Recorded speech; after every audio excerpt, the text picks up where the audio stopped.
ফেসবুকে যারা আছো একটু আমাকে জানাও তো সব ঠিকঠাক আছে কিনা। হ্যাঁ, ওকে, আমরা তাহলে শুরু করি। কেমন, আমরা শুরু করি আজকে থেকে। আমাদের গুণগত রসায়ন শুরু হচ্ছে। তো ইতিমধ্যে গত সপ্তাহে তোমাদের এসএসসি রেজাল্টটা দিয়েছে। তো আমি জানি অনেকে অনেক বেশি এক্সাইটেড ছিলে গত সপ্তাহ জুড়ে, সেজন্য আমরা কিন্তু বন্ধ রেখেছিলাম। কেমন, ল্যাবরেটরি নিরাপদ ব্যবহারের পর আমরা এক সপ্তাহের একটা গ্যাপ দিয়েছিলাম। তো রেজাল্টও পাবলিশ হয়ে গেছে। এখন হচ্ছে আমাদের আসলে পরিকল্পনা করতে হবে এইচএসসি প্রিপারেশনের। এইচএসসির প্রিপারেশনটা তোমার যত আসলে ভালো করা যায়, কারণ এসএসসির গুরুত্বটা তুমি দেখবে কলেজ ভর্তি হওয়া পর্যন্ত, কিন্তু এইচএসসির গুরুত্বটা পরবর্তী তোমার অ্যাডমিশন।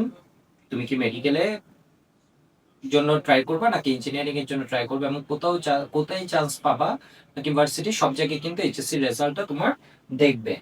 এবং এইচএসসি রেজাল্টটা আসলে একটু কষ্ট, প্রচুর পড়া। আমরা যখন পড়বো তখন দেখবো প্রচুর পড়া, কিন্তু কাজটাকে আমি একদম সহজ করে দিব। তুমি শুধু কষ্ট করে ক্লাসগুলো করে নিবা, বিষয় বুঝছো। এর বেশি কিছু করলে এটা তোমার জন্য বোনাস। বাট ক্লাসের পড়া যেগুলো আমি পড়াই, এগুলো যদি তুমি শেষ করে ফেলো, আশা করছি তোমাকে তোমার কলেজে যখন পরীক্ষা হবে কেউ আটকাতে পারবে না, বা এইচএসসি পরীক্ষায় তোমাকে আটকাতে পারবে না। কেমন, এবং অ্যাডমিশনের ভালো একটা বেস হবে। বিষয় বুঝতে পারছো। প্রথম কথা, এখন এইচএসসি পরীক্ষা মাঝের যারা শর্ট সিলেবাসের বেস ছিল ওদেরকে আমরা অ্যাডমিশনের কথা বলতাম, কারণ ওদের জন্য এইচএসসি পরীক্ষাটা ছিল সহজ। কেমন, 2021, 22, 23, 24, 25 পর্যন্ত ওদেরকে আমরা বলতাম, বারবার বলতাম অ্যাডমিশনের বিষয়টা। কিন্তু আমার মনে হয় এখন এইচএসসি পরীক্ষাটাও একটা অ্যাডমিশনের মতো বিষয় হয়ে গেছে, কারণ ফুল সিলেবাস, অনেক পড়া, হঠাৎ করে তোমাদেরকে অনেক প্রেশার নিতে হবে। বিষয় বুঝছো, তোমাদের আগের ব্যাচ এইচএসসি 26-এর প্রচুর পড়া, ওরা অনেকদিন পর ফুল সিলেবাসে পরীক্ষা দিচ্ছে। তো এরপর তোমরা দিবা 27 ব্যাচ, যারা আছে 27 ব্যাচ দিবে, এরপর হচ্ছে তোমরা দিবা 28 ব্যাচ। কেমন, এরপর হচ্ছে 28 ব্যাচ দিবা। তো বুঝতে পারছো, মানে ভালোই পরিশ্রম আছে। তুমি শুধুমাত্র 26-27-এর রেজাল্ট দেখলে বুঝতে পারবা আসলে যে কষ্টের পরীক্ষাটা। তো আমরা শুরু করে দিই কথা না বাড়িয়ে। আর আশা করছি তোমরা একদম আমার সাথে এ টু জেড, অনেকে ক্লাস শুরু করে কিন্তু শেষ করতে পারে না। কেমন, একটা চ্যাপ্টারে তোমার তো 20টা ক্লাস হবে। এটা হচ্ছে তোমার একাডেমিকের শুরুর দিকে, 20টা ঘন্টা তো তোমাকে টাইম দিতে হবে। এমন না যে এত সহজে যদি কিছু করতে চাও তাহলে তুমি কম্প্যাক্ট ক্লাস করে ফেলো, ওয়ান শট ক্লাস করে ফেলো, দেখবা এগুলা পড়া সহজ, পড়াও সহজ মনে হবে, তাড়াতাড়ি শিখছো, সাথে তাড়াতাড়ি ভুলেও যাবা। কিন্তু এখানে তুমি 20টা ক্লাস করো, 20 ঘন্টা টাইম দাও, কেউ চাইলে 4-5 দিন টানাও শেষ করে ফেলতে পারে। কিন্তু এই চ্যাপ্টারের যাবতীয় কোয়েশ্চেন 25-26 নম্বরের তুমি উত্তর করতে পারবা। আমি আবার বলি, 25 থেকে 26 নম্বর তুমি এই চ্যাপ্টারের উপর পাবা এবং এটার ফুল অ্যান্সার করতে পারবা। এবং এটা মেডিকেল এডমিশনে তুমি যাও, পরবর্তীতে ভার্সিটিতে যাও বা ইঞ্জিনিয়ারিং এ যাও, এটাতে আর আটকাবা না। তো আমাদের চ্যাপ্টারের নাম হচ্ছে গুণগত রসায়ন। ইংলিশ ভার্সন যারা আছো, এটাকে বলা হয় কোয়ালিটেটিভ কেমিস্ট্রি। আমরা পড়েছিলাম ওই যে, একটা হচ্ছে পরিমাণগত বা মাত্রিক বিশ্লেষণ, আর একটা হচ্ছে গুণগত বিশ্লেষণ। তো এখানে বলছে আমরা গুণগত নিয়ে, বিশ্লেষণ নিয়ে বেশি কথা বলবো, বা গুণগত রসায়ন নিয়ে আমরা একটু কথাবার্তা বলবো। বর্ণালী, এই বিষয়গুলো আমরা জানবো, শিক্ষা পরীক্ষা এই চ্যাপ্টারে আছে। তো দেখো, গুণগত রসায়নের শুরুতে আমাদের পরমাণু মডেল নিয়ে জানতে হবে। আমি একদম মূল পড়ায় চলে যাচ্ছি। গুণগত রসায়নের শুরুতে আমাদের পরমাণু মডেল নিয়ে জানতে হবে। প্রথমে আমাদের রাদারফোর্ড পরমাণু মডেল পড়তে হবে, এরপর বোর পরমাণু মডেল পড়তে হবে, দেন আমাদের ডি ব্রগলি হাইপোথিসিস। কেমন, এরপর হাইজেনবার্গ আনসার্টেনিটি প্রিন্সিপাল বা হাইজেনবার্গের অনিশ্চয়তা নীতি। এরপর আমাদের সোডিঞ্জার ওয়েভ ইকুয়েশন, এগুলো নিয়ে পড়তে হবে। এর মধ্যে ছোট করে আমাদের ক্যাথোড রে টিউব কি এটা জানতে হবে। এটা হচ্ছে আমাদের প্রথম পার্ট। প্রথম পার্ট শেষ হয়ে গেলে তুমি দেখবে একটা ভালো এনার্জি পাবা। আর এখানে আমাদের সবচেয়ে ডিটেইল পড়তে হবে বোর পরমাণু মডেল। কেন বোর পরমাণু মডেল পড়তে হবে? কারণ বোর মডেল তোমরা এসএসসি তেও পড়েছো, এখন আমরা একটু বাড়তি পড়বো। এর কারণ বোর মডেল থেকে আমরা বিভিন্ন কক্ষপথ বা শক্তি স্তরের ব্যাসার্ধ বের করব, ব্যাগ বের করব, শক্তি বের করব, যেগুলো সিকিউতে আসে। বোর মডেল এক ইলেকট্রন বিশিষ্ট পরমাণুর বর্ণালী ব্যাখ্যা করতে পারে, যেটা রাদারফোর্ড পারে না। তো আমরা বর্ণালী নিয়ে পড়বো। বর্ণালীর একটা ক্লাস আমি নিব থিওরি, আর একটা ক্লাস আমি নিব ম্যাথের উপর। বিষয়বস্তু যাতে তোমার বেসিকটাও একদম খুব ভালোভাবে ক্লিয়ার থাকে, সাথে হচ্ছে তুমি সবগুলা ম্যাথ দেখবে, অনেক সহজে করে ফেলতে পারবা। অনেক সময় আমি যখন করবো তুমি দেখবা ম্যাথগুলো অনেক সহজ, কিন্তু থিওরিটা তোমার মানে একটু কষ্ট করতে হচ্ছে। থিওরি প্রত্যেকে ভালো লাগে, ভালো লাগে না। ম্যাথগুলো দেখবা জটপট হয়ে যায়, সূত্রে মান বসালে হয়ে যায়। কিন্তু থিওরি যদি ভালো না পড়ো, তুমি দেখবা বেসিকে আটকে যাবা। তো আমরা শুরু করে দিচ্ছি আজকের ক্লাস। এই চ্যাপ্টার থেকে তুমি যদি অ্যানালাইসিস করো, দেখো বিগত 15 বছরে এখানে বিগত 10 বছর অসংখ্য কোয়েশ্চেন আসছে, এখানে নতুন করে কিছু বলার নাই যে এখানে কয়টা কোয়েশ্চেন আসছে, এই চ্যাপ্টার থেকে 2টা করে মাঝে সিকিউ আসছে। কোন টপিক ইম্পর্টেন্ট আসলে আমরা A to Z পড়বো, এর মধ্যে পড়ার সময় আমি তোমাদের বলে দিব কোনটা কোনটা ইম্পর্টেন্ট। দাগানো বইটা আমি তোমাদের দিয়ে দিব, কেমন? দাগানো বইটা দেখবা ক্লাসের উপরে ডেসক্রিপশনে দেয়া আছে, ক্যামশিফু যে দাগানো বইটা, এখানে সুন্দর করে যেরকম মেডিকেল 15 এই কোয়েশ্চেনটা আসছে এটা মার্ক করা থাকে, ভার্সিটি যে কোয়েশ্চেনটা আসছে এটা মার্ক করা থাকে, বা ইঞ্জিনিয়ারিং এর যে কোয়েশ্চেনটা আসছে এটা মার্ক করা থাকে। কেমন? আমরা শুরু করছি আজকের ক্লাসে। আমরা কি কি পড়বো? আমরা খুব সহজ টপিক নিয়ে পড়বো, ক্যাথোড-রশ্মি পরীক্ষা। এটা নিয়ে তোমাদের হাজারি স্যারের বইয়ে আছে একটা লাইন, শুরুতে একটা শব্দ আছে, পরে আরেকটা লাইন আছে, কেমন? শুধু এটা। তো এটা নিয়ে আমরা আরেকটু ডিটেইল পড়বো, আর 2-4টা কথা বেশি পড়বো। মিলিকানের তৈলবিন্দু পরীক্ষা নিয়ে হাজারি স্যারের বই, অর্থাৎ তোমাদের বইয়ে শুধুমাত্র একটা লাইন আছে, জাস্ট আমরা ওইটাকেই জেনে নিব, আর 2-4টা কথা একটু পড়বো। রাদারফোর্ডের পরমাণু মডেল পড়বো, যেটা তোমরা এসএসসি তে পড়েছো, কেমন? যেটা তোমরা এসএসসি তে পড়েছো। তো ফেসবুকে একটু জানাও আমাকে সব ঠিকঠাক শুনতে পাচ্ছ কিনা, ঠিক আছে? ঠিকঠাক শুনতে পাচ্ছ কিনা? হ্যাঁ, অল ওকে। স্যার এইচএসসি 28 কোর্সে কি বই সহ দিবেন?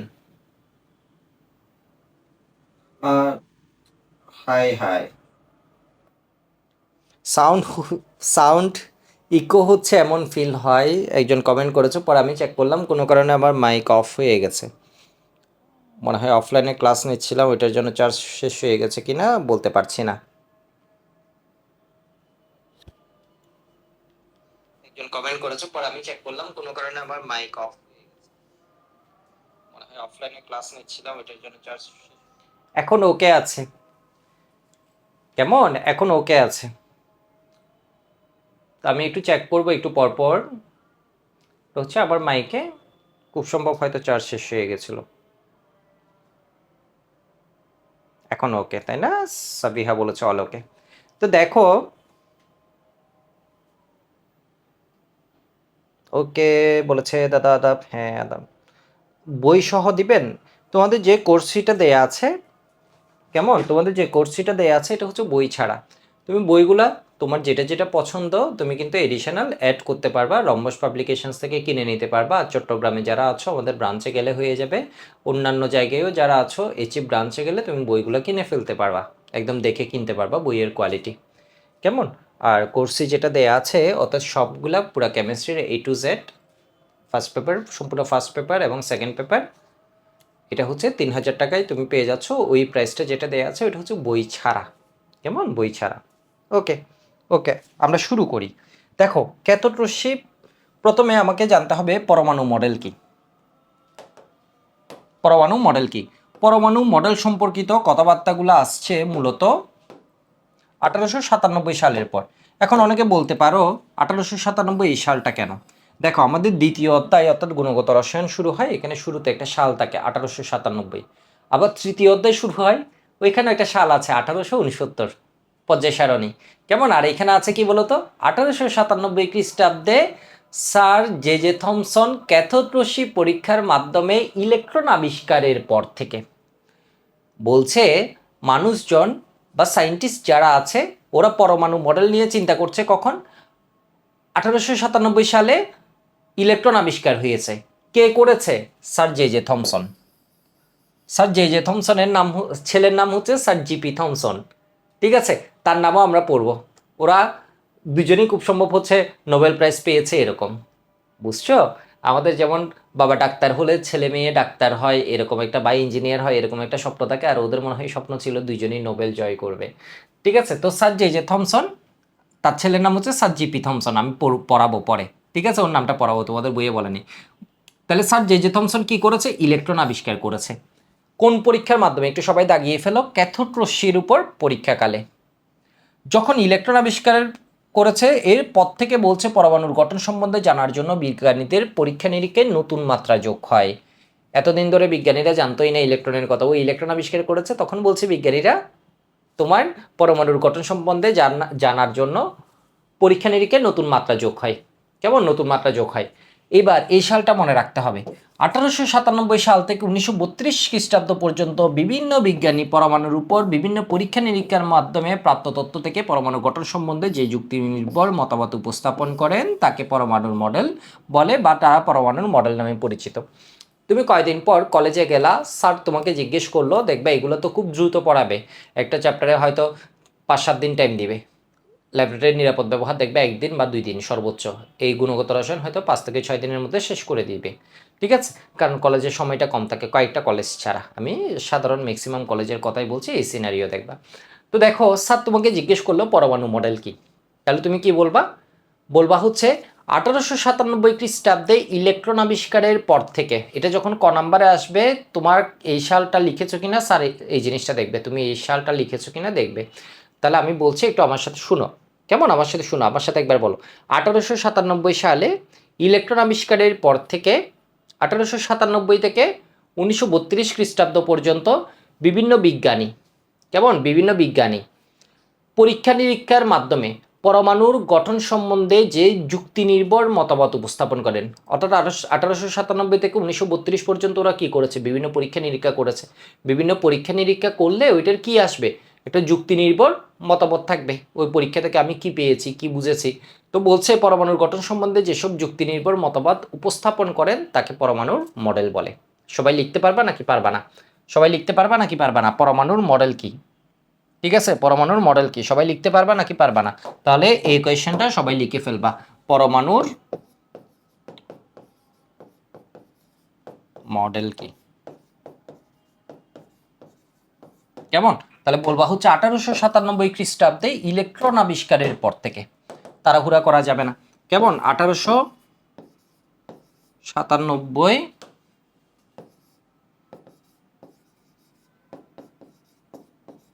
খ্রিস্টাব্দে ইলেকট্রন আবিষ্কারের পর থেকে, কেমন? একদম ধীরে ধীরে শুরু করবো, ইলেকট্রন আবিষ্কারের পর থেকে,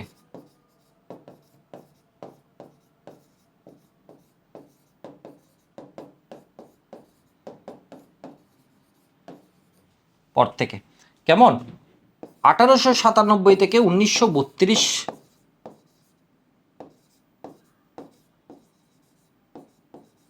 খ্রিস্টাব্দ পর্যন্ত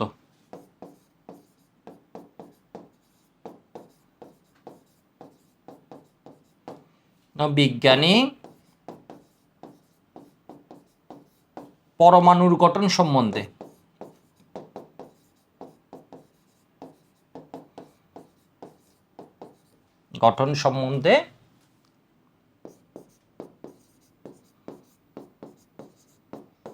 বিভিন্ন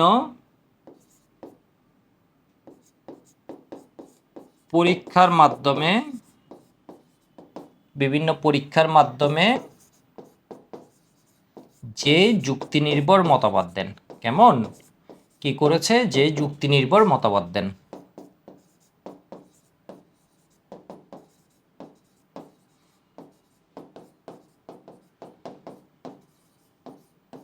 তাকে পরমাণু মডেল বলে। কেমন? পরমাণু মডেল জিনিসটা কি? বিভিন্ন বিজ্ঞানীর মতামত, তারা কি বলেছে পরমাণু নিয়ে। তো ওরা তো আর এমনি এমনি কথা বলে নেই, তারা বিভিন্ন পরীক্ষা নিরীক্ষার মাধ্যমে বলেছে। কত সাল থেকে কত সাল? 1897 থেকে 1932। কেমন? এই সালটা একটু মেনশন করবো, 1897 থেকে 1932। আশা করি বুঝতে পারছো। 1897 খ্রিস্টাব্দে ইলেকট্রন আবিষ্কারের পর থেকে 1897 থেকে 1932 খ্রিস্টাব্দ পর্যন্ত বিভিন্ন বিজ্ঞানী পরমাণুর গঠন সম্বন্ধে বিভিন্ন পরীক্ষার মাধ্যমে যে যুক্তি নির্ভর মতবাদগুলো দিয়েছে, তাদের মত প্রকাশ করেছে, তাকেই বলছি আমরা পরমাণু মডেল। রাদারফোর্ড কি বলেছে, বোর কি বলেছে, ডি ব্রগলি কি বলছে, কেমন, হাইজেনবার্গ কি বলছে, বা তোমার শ্রোডিঞ্জার কি বলছে। তো দেখো, আমি শুরুতে, তোমরা যেহেতু সদ্য এসএসসি থেকে উঠে আসছো, সদ্য এসএসসি পাস করে আসছো, শুরুতে আমি একটু বেশি রিপিট করব আর একটু আস্তে আস্তে পড়াবো, কেমন? শুরুতে একটু স্লো আগাবো, এরপর দেখবা ধীরে ধীরে তোমরা ইউজ টু হয়ে গেলে আর একটু দ্রুত আগাবো। তো দেখো, নর্মালি পরীক্ষায় সাল আসে না, কিন্তু এই সালগুলো একটু মনে রাখবা। রাদারফোর্ড পরমাণু মডেল হচ্ছে কত বলতো? 1911 সালে। বোরের পরমাণু মডেল হচ্ছে কত বলতো? 1913 সালে। কেমন? 2 বছর পর। এরপর দেখো প্রায় 10-11 বছর পর 1924 থেকে 27, এর মধ্যে মনে রাখবা, গুহ স্যারের বইয়ে স্পষ্ট করে দিয়েছে, এর মধ্যে মনে রাখবা ডি ব্রগলি হচ্ছে 1924। কেমন? ডি ব্রগলি হচ্ছে 1924। সোডিঞ্জার, কেমন? আমরা সবগুলা নিয়ে ডিটেল পড়বো। এটা হচ্ছে 1926। হাইজেনবার্গ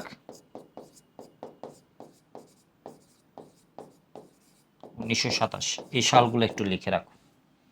কেমন? De Broglie 1924, Schrödinger 1926, Heisenberg 1927। কেমন? জাস্ট এই সালগুলো একটু লিখে রাখো, তাহলে তোমার রিলেট করাটা অনেক সুবিধা হবে। সাউন্ড তো এখন সব ঠিকঠাক দেখছি আমি আমার এখানে। কেমন? আমার এখানে সব ঠিকঠাক দেখছি। ওকে, লিখা হয়েছে সবার? তো এগুলোকে বলছে কোয়ান্টাম বলবিদ্যা পরমাণু মডেল। তো এর মধ্যে মনে রাখবা গুহ স্যারে আলাদা করে দিয়েছে, আর এক দুইটা বইয়ে আলাদা করা আছে। শুরুর দিকে ডি ব্রগলি 1924, সোডিঞ্জার 1926, হাইজেনবার্গ 1927। সাল পরীক্ষায় আসে আসে না, কিন্তু এই সালটা মনে রাখবা। কেমন? এরপর রাদারফোর্ড, এই সালটা মনে রাখবা। নর্মালি ম্যাক্সিমাম সাল পরীক্ষায় আসে না, বুঝছো, কিন্তু এই সালগুলা দেখা গেছে কয়েকবার পরীক্ষায় আসতে। কেমন? এই সালগুলো শুধু দেখা গেছে কয়েকবার পরীক্ষায় আসতে। তাহলে এবার দেখো, তোমার বইয়ে এখানে একটা লাইন বলেছে ক্যাথোড রশ্মি নিয়ে, জাস্ট একটা শব্দ বলেছে। কোন পরীক্ষার মাধ্যমে? ক্যাথোড রশ্মি পরীক্ষার মাধ্যমে বের করেছে। ইলেকট্রন আবিষ্কার হয়েছে কোন পরীক্ষার মাধ্যমে? ক্যাথোড রশ্মি পরীক্ষার মাধ্যমে। ক্যাথোড রশ্মি জিনিসটা কি? মূলত ইলেকট্রন। এটা মেডিকেল 15-তে দিয়েছে। ক্যাথোড রশ্মি জিনিসটা কি? মূলত ইলেকট্রন। তো ক্যাথোড রশ্মি কি একটু দেখো, আমি বলছি। উচ্চ বিভব পার্থক্য, সবাই লিখো ক্যাথোড রশ্মি কি, সবাই লিখো ক্যাথোড রশ্মি কি। কেমন? ইংলিশ ভার্সন যারা আছো তোমাদেরকে বলবে ডিফাইন ক্যাথোড রে। ক্যাথোড রশ্মি কি জিজ্ঞেস করেছে। কেমন? ক্যাথোড রশ্মির ডেফিনেশনটা জিজ্ঞেস করেছে। তাহলে সবাই লিখো উচ্চ বিভব পার্থক্যে।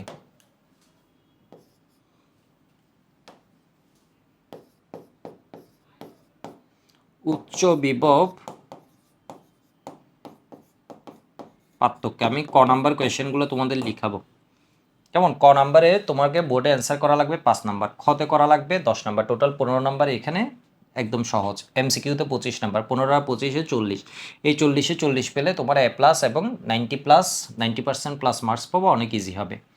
উচ্চ বিভব পার্থক্যে ক্ষরণ নলে ক্যাথোড হতে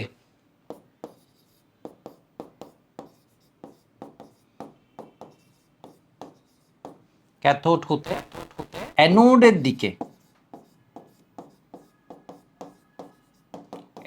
দিকে যে ইলেকট্রনের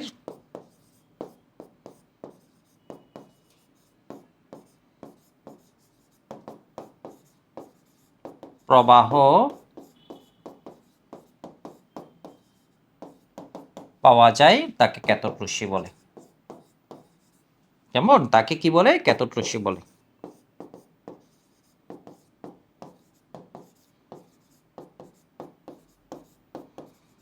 কেমন? এটাকে বলে ক্যাথোড রে টিউব এক্সপেরিমেন্ট। তাহলে কি কি পয়েন্ট বলেছি? উচ্চ বিভব পার্থক্য, ভোল্টেজটা কি হতে হবে? High voltage. ক্ষরণ নল, এই যে নলটা নিয়েছে এটাকে আমরা বলছি কি বলতো? ক্ষরণ নল। কেমন? এটা হচ্ছে একটা ইভ্যাকুয়েটেড টিউব, এটা একটা ইভ্যাকুয়েটেড টিউব, ক্ষরণ নল। বাংলায় তুমি এটাকে লিখবা কি বলতো? ক্ষরণ নল। ঠিক আছে? Evacuated tube. ক্যাথোড রশ্মি মানে কি? ক্যাথোড থেকে সৃষ্ট রশ্মি, মানে বুঝছো এটা কার থেকে কার দিকে যাচ্ছে? ক্যাথোড থেকে অ্যানোডের দিকে। ক্যাথোড রশ্মি মূলত কি? পরীক্ষা করে দেখা গেছে এটা মূলত ইলেকট্রন।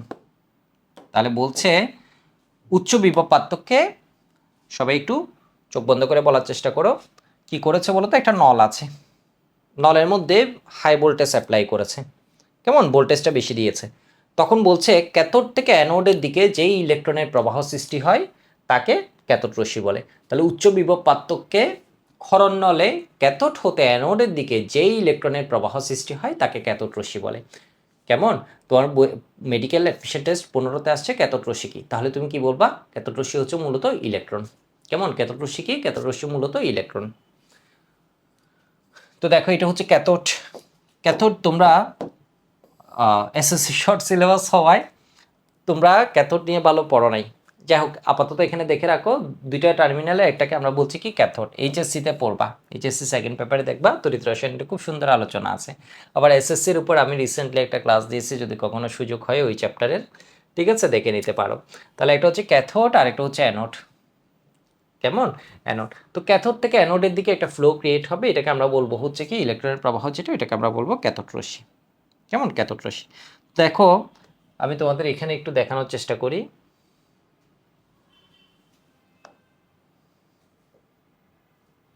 এই দেখো, এই দেখো, এটা হচ্ছে ক্যাথোড রশ্মি, এটা হচ্ছে ক্যাথোড, এটা হচ্ছে ক্যাথোড, এটা হচ্ছে অ্যানোড। ক্যাথোড থেকে অ্যানোডের দিকে কি হচ্ছে বলো তো, একটা ফ্লো আমরা দেখছি, কালার আমরা দেখতে পাচ্ছি, একটা গ্রিনিশ কালার আমরা দেখতে পাচ্ছি, এটাকে আমরা বলছি ক্যাথোড রশ্মি। তাহলে ক্যাথোড রশ্মিটা হচ্ছে মূলত কিসের প্রবাহ, বলছে এটা মূলত ফ্লো অফ ইলেকট্রন, ইলেকট্রনের প্রবাহ। কেমন, এটা কি ইলেকট্রনের প্রবাহ। ইলেকট্রনের প্রবাহ মজার দিক, তাহলে আমি যদি এখানে একটা ইলেকট্রিক ফিল্ড অ্যাপ্লাই করি, দেখো জিনিসটা বুঝো, এখানে আছে প্লাস, এখানে আছে মাইনাস। তো দেখো এটা কার দ্বারা আকৃষ্ট হচ্ছে, প্লাস দ্বারা আকৃষ্ট হয়ে ওর দিকে বেঁকে গেছে, প্লাসের দিকে বেঁকে গেছে। কেমন, প্লাসের দিকে বেঁকে গেছে। তো প্লাসের দিকে বেঁকে গেছে, এর মানে এই জিনিসটা কি, মাইনাস। প্লাসের দিকে বেঁকে গেছে, এর মানে এই জিনিসটা কি হবে, মাইনাস হবে। কেমন, প্লাসের দিকে বেঁকে গেছে, এর মানে এটা কি, মাইনাস। বিষয় বুঝছো, দেখো দেখো এই যে দেখো প্লাসের দিকে বেঁকে গেছে, তাহলে এটা কি হবে, মাইনাস। তো এটা হচ্ছে তোমার বিদ্যুৎ ক্ষেত্র দ্বারাও এটা বিক্ষিপ্ত হয়, চৌম্বক ক্ষেত্র দ্বারাও এটা কি হবে, এই যে দেখো চৌম্বক ক্ষেত্র দিলে এটাও কি দ্বারাও কি হবে, বিক্ষিপ্ত হবে। এর মানে এটা দ্বারাও এটা আঁকা বাঁকা হবে। বিষয় বুঝছো, এমন না যে ফিক্স থাকবে, আঁকা বাঁকা হবে, এই যে দেখো আঁকা বাঁকা হয়েছে। কেমন, এই জিনিসটা জাস্ট তোমাকে আরেকটু দেখিয়ে দিলাম। এবার দেখো প্র্যাকটিক্যালি হচ্ছে এরকম, আমি তোমাদের জন্য অনেক চিত্র অ্যাড করেছি যাতে তোমার মাথায় থাকে। দেখো দুইটা ভোল্টেজ দিয়েছে, তখন এখানে একটা গ্লো দেখছো, তুমি একটা ম্যাগনেট দিলে এই যে দেখো এই গ্লোটা কি হয়েছে, এই এরকম বেঁকে গেছে। এর মানে চৌম্বক ক্ষেত্র দ্বারা এটা কি হচ্ছে, বিপরীত প্রান্ত ধরলে এটা আবার কি হয়ে গেছে, বিক্ষিপ্ত হয়ে গেছে। তোমার জাস্ট এই জিনিসটা মনে রাখলে হবে। তাহলে আমরা দেখতে পাচ্ছি ক্যাথোড রশ্মি মানে কি, ইলেকট্রনের প্রবাহ, যেটা তড়িৎ ক্ষেত্র দ্বারা বিক্ষিপ্ত হয়, হয়, যেটা চৌম্বক ক্ষেত্র দ্বারা বিক্ষিপ্ত হয়, হয়। কেমন, চৌম্বক ক্ষেত্রের দ্বারা বিক্ষিপ্ত হয়, তাও হয়। আশা করি বুঝতে পারছো। কেমন, আশা করি বুঝতে পারছো। এবার দেখো এই যে ক্যাথোড রশ্মি পরীক্ষা আছে, এখান থেকে কি পেয়েছে, এখান থেকে স্যার যে থমসন এই পরীক্ষাটা কে করেছে, স্যার ক্যাথোড রে টিউব, এটাকে বলা হয় এক্সপেরিমেন্ট, এক্সপেরিমেন্ট। এটা কে করেছে, স্যার যে থমসন। কেমন, 1897 সালে। এটার আউটকাম কি, এক্সিস্টেন্স অফ ইলেকট্রন। এটা থেকে কি বুঝেছে বলো তো, ইলেকট্রনের অস্তিত্ব। এটা থেকে কে পেয়েছে, ইলেকট্রনের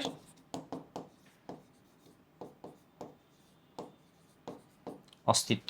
সাথে এখান থেকে একটা মান পেয়েছে, এই মানটা হলো E/m সমান, দেখো এই মানটা কি, E/m।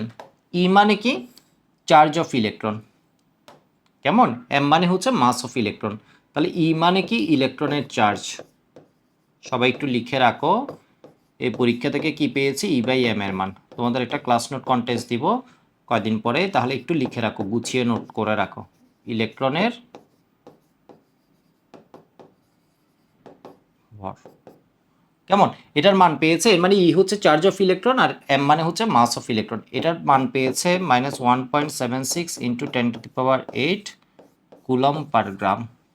কেমন, এটাকে যদি আমরা কেজিতে নিই কি হয়, 76 × 10⁸, এটা হচ্ছে কুলম ডিভাইড গ্রাম। গ্রামকে নিলে কি হয়, 10⁻⁻1 গ্রাম সমান 10⁻³ কেজি। তাহলে -1.76 × 10⁻11 কুলম পার কেজি। সবাই একটু লিখে রাখো। তাহলে এখান থেকে কি পেয়েছে, E/m এর মান পেয়েছে। এটা বইয়ে দেয়া আছে, দেয়া আছে, কই দেয়া আছে, আরও পরে গিয়ে হঠাৎ করে দেখবে এক লাইন দেয়া আছে, হাজারি স্যার, গুহ স্যার, 2 স্যারের বইয়ে দেয়া আছে, একটু লিখে রাখো। ওই ক্ষেত্রে দেখবা অনেক সময় মাইনাসটা দেয়নি। মাইনাসটা দেয়নি কেন, শুধু মান নিয়ে লিখতে দেয়নি। আমরা প্রকৃতপক্ষে E/m সমান কি, -1.76 × 10⁸ কুলম পার গ্রাম। কেমন, অপশানে যদি মাইনাস থাকে তুমি মাইনাস সহ দিবা। অপশানে E/m এর মান যদি মাইনাস থাকে তাহলে মাইনাস সহ দিবা। অনেক ক্ষেত্রে অনেক বইয়ে দেখবা তুমি 1.76 × 10⁸ কুলম পার গ্রাম দেয়া আছে। তো এখন বলতে পারো স্যার এটা কেন দিয়েছে, তাহলে আপনি মাইনাস দিয়েছেন, এখানে দেয়নি। ওটা শুধু মান দিয়েছে ওই জন্য, মানে বুঝছো, শুধু মানটা বোঝাতে। আমরা প্রকৃতপক্ষে লিখলে কি হবে বলো তো, মাইনাস সহ আসবে। মানে বুঝছো, ওরা শুধু ভ্যালুটা লিখতে গিয়ে E/m এর মান লিখেছে এত, কিন্তু এটা কি করতে হবে বলো তো, -1.76 × 10⁸ কুলম পার গ্রাম। এটা কই থেকে পেয়েছে যদি দেখতে চাও, আমি একটা প্রমাণ তোমাদেরকে জাস্ট ছবি দিয়ে দিব, লাগবে না। কেমন, electric field, magnetic field apply করে ইকুয়েশন আসবে, এখান থেকে E/m এর মান পাবে। কেমন, E/m এর মান পাবে, লাগবে না, তোমাদের কোনো বই এটা দেয়নি এবং এটা তোমাদের সিলেবাসের অন্তর্গত না, তুমি শুধু এই মানটা মনে রাখবা। এই সবাই একটু কমেন্টে লিখো তো E/m এর মান। তাহলে ইলেকট্রন আবিষ্কার করছে কে, আরিয়ান বলেছে স্যার এটাও কি ক্লাস নোট কন্টেক্সট আছে? হ্যাঁ, কন্টেস্ট আছে। কেমন? সবাই বলো তো E/m এর মানটা একটু কমেন্টে লিখে দাও। E/m এর মান -1.76 × 10⁸ কুলম্ব পার গ্রাম। কেমন? আবার -1.76 × 10⁻11 কুলম্ব পার কেজি। কেমন? কুলম্ব পার কেজি। ওকে, হোপফুলি বুঝতে পারছো। এবার দেখো, আমি আরেকটা পরীক্ষার কথা বলছি, এটা হচ্ছে মিলিকানের তৈলবিন্দু পরীক্ষা। কেমন? এটাকে বলছে মিলিকানের তৈলবিন্দু পরীক্ষা। এই পরীক্ষায় কি আবিষ্কার হয়েছে? এই পরীক্ষার ফলে ইলেকট্রনের চার্জ আবিষ্কার হয়। এই পরীক্ষায় কি হয় বলতো? চার্জ অফ ইলেকট্রনের চার্জ এই পরীক্ষায় পাওয়া গেছে। তাহলে তোমাকে যদি বলে ইলেকট্রনের অস্তিত্ব আবিষ্কার করেন কে? Sir J Thomson. কেমন? ইলেকট্রনের চার্জ আবিষ্কার করেন কে? মিলিকান। কেমন? কে করেন? মিলিকান। চার্জ পাওয়া গেছে -1.6 × 10⁻19 কুলম। এখানে 1.60 আরও এর মানে ঘর পর্যন্ত পেয়েছে, আমরা জাস্ট 1.6 × 10⁻19 কুলম। বিষয় বুঝছো? তো এটাকে ইংলিশে বলে হচ্ছে, ইংলিশ ভার্সন যারা আছো তোমাদের বইয়ে দেখবে এটা লেখা আছে মিলিকানস অয়েল ড্রপ এক্সপেরিমেন্ট। এটাকে কি বলে? Oil drop experiment. কেমন? তৈলবিন্দু। কেন দেখো অয়েল ড্রপ কেন বলছে? কারণ এই পরীক্ষায় দেখো স্প্রে করছে, এখানে কি আছে? তেলের বিন্দু। এই যে দেখো অয়েল ড্রপ। কেমন? এখানে কি আছে বলো তো? Oil drop. তাহলে অয়েল ড্রপটা গ্রেভিটির জন্য পড়তে থাকবে।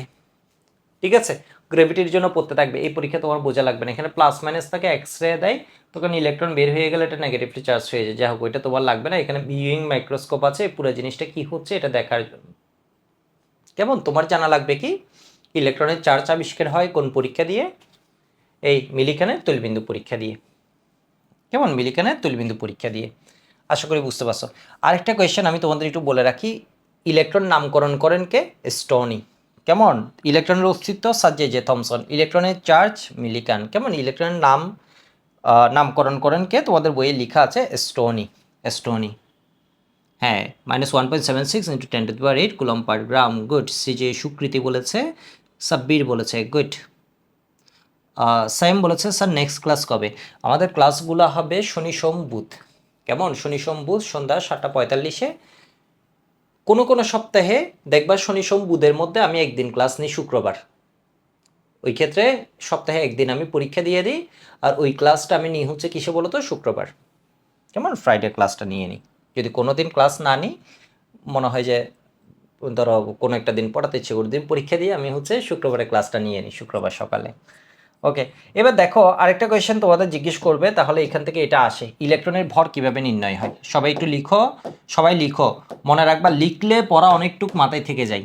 এই জিনিসটা সবসময় মাথায় রাখবা। লিখলে তোমার কোয়েশ্চেন হচ্ছে কি ইলেকট্রনের ভর কিভাবে নির্ণয় হয়। একবার আমি বলছি, শুনছো তুমি? কেমন? শুনছো? এখন যখন আবার লিখবে দেখবা পড়া আরও ভালোভাবে মনে থাকে। ইলেকট্রনের ভর কেমনে বের করে? তাহলে তুমি বলবা স্যার জে থমসন এর ক্যাথোড রে টিউব এক্সপেরিমেন্ট থেকে, বাংলায় ক্যাথোড রশ্মি পরীক্ষা, টিউব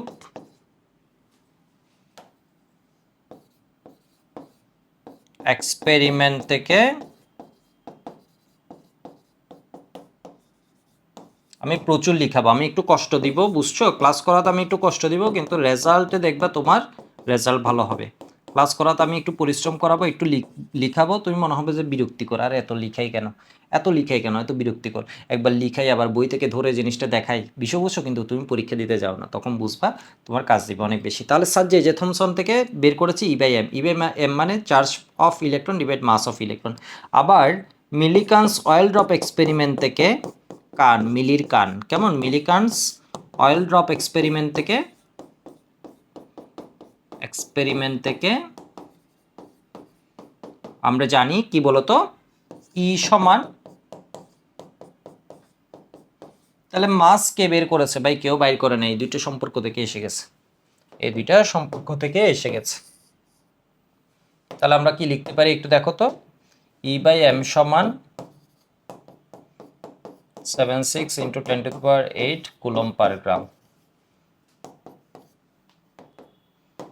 তাহলে দেখো এখানে E/m, ই সমান হচ্ছে -1.6 × 10⁻⁻19 কুলম। কেমন?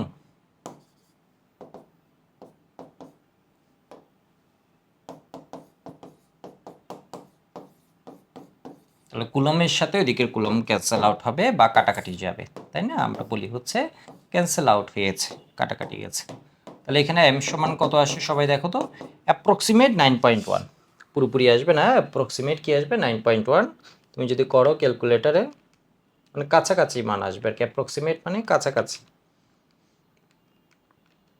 তাহলে কত আসে 9.09 ইন্টু কত 10⁻⁻28 আসছে। কেমন? তুমি দেখো 10⁻⁻ কত 28 কিসে আসছে, এটা গ্রামে আসছে। কেজিতে নিয়ে গেলে কি আসবে 9.09। আমরা এটাকে অ্যাপ্রক্সিমেট কি করে ফেলি 9.1 লিখে দিই। আমরা পরীক্ষায় কি লিখি 9.1 লিখি, 9.09 ইন্টু 10⁻31 কেজি।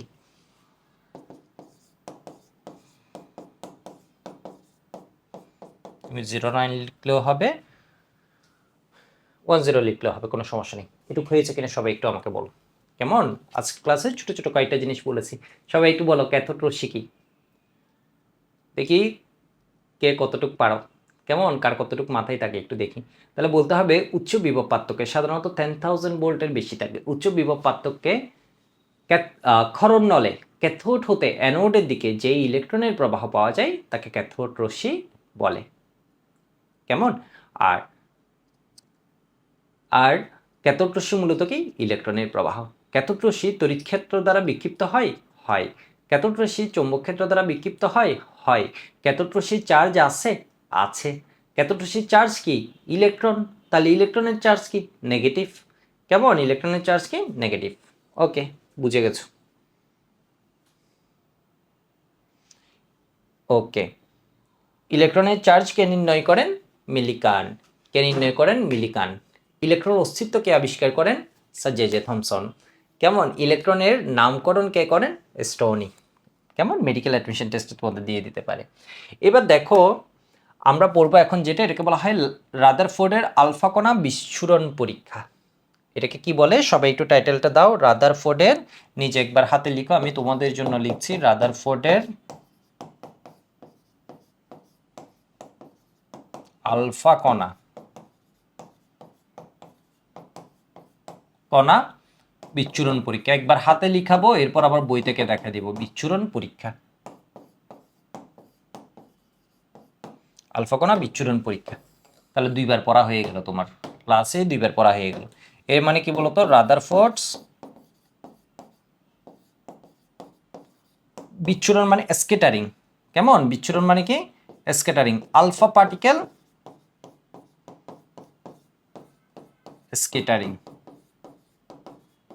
তো দেখো একটা পরীক্ষা যখন করবে বা পরীক্ষার কিছু উপকরণ লাগে, আর এই পরীক্ষার ফলাফল কি বইয়ে লিখে দিয়েছে। রাদারফোর্ডের মডেল আমরা যে পড়ি, এই পরীক্ষার সবচেয়ে বড় সাফল্য কি তোমার কি বলতো, নিউক্লিয়াস আবিষ্কার, ডিসকভারি অফ নিউক্লিয়াস। তাহলে রাদারফোর্ড আলফা কণা স্ক্যাটারিং এর সবচেয়ে বড় সাফল্য কি নিউক্লিয়াস আবিষ্কার। কেমন? নিউক্লিয়াস আবিষ্কার।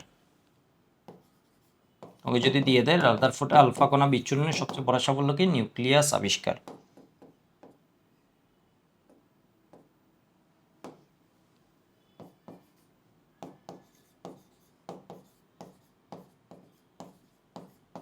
Discovery of nucleus. কেমন?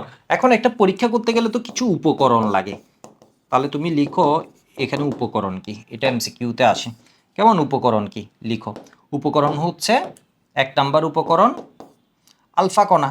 ভাই আলফা কণা না হলে তো এই পরীক্ষা করতেই পারবে না, পরীক্ষার নামই আলফা কণা বিচ্ছুরণ, তাহলে আলফা কণা লাগবে। 2 নাম্বার উপকরণ হচ্ছে জিঙ্ক সালফাইড প্রলেপযুক্ত পর্দা, তো পর্দা মানে মেন কথা জিঙ্ক সালফাইড। কেমন? সেকেন্ড উপাদানকে এত প্রলেপযুক্ত এটা লেখা লাগবে না, জিঙ্ক সালফাইড। 3 নাম্বার হচ্ছে একটা গোল্ড ফয়েল, এটা কি বলা যায় সোনার পাত।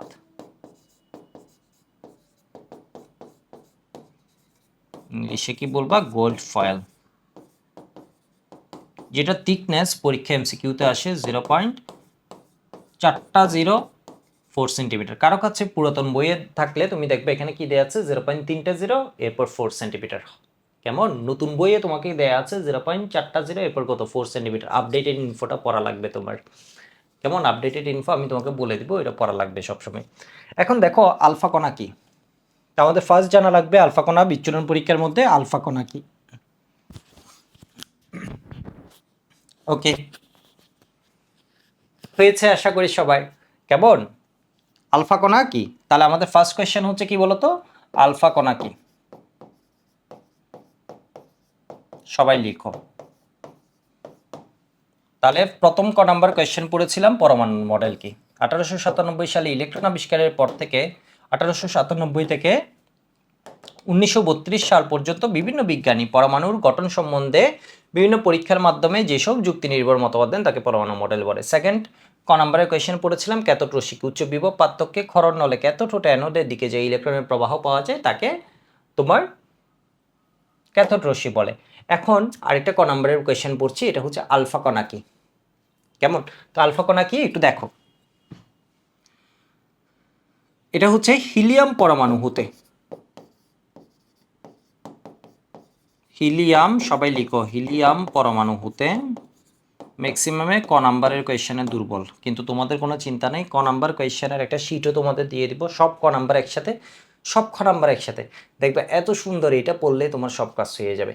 তাহলে হিলিয়াম পরমাণু হতে, হিলিয়াম পরমাণু হতে দুইটি ইলেকট্রন সরিয়ে নিলে, অনেকে গাইডের মতো অ্যান্সার করে ফেলো সেজন্য মার্কস পাও না, আমি একদম তোমাকে সুন্দরভাবে যেটা অ্যান্সার করতে হবে মূল বইয়ের সাথে সামঞ্জস্য রেখে ওইভাবে অ্যান্সারগুলো দিব।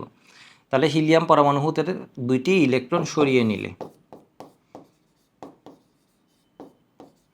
কারণ স্যাররা তো গাইড এসিএস এর বই বা অমুক কোচিংয়ের বই এগুলো দেখবে যে ব্যাপারটা তা না, মূল বই সব স্যারের কাছে থাকে, মূল বইটা কিন্তু প্রধান, মানে ওইটার আলোকে লিখলে দেখবা হচ্ছে তোমার অ্যান্সার মার্কস পাওয়াটা ইজি হবে।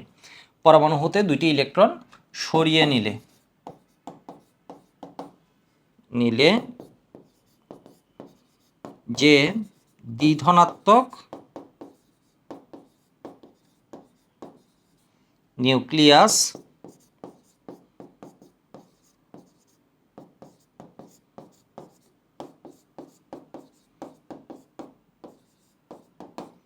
পাওয়া যায় তাকে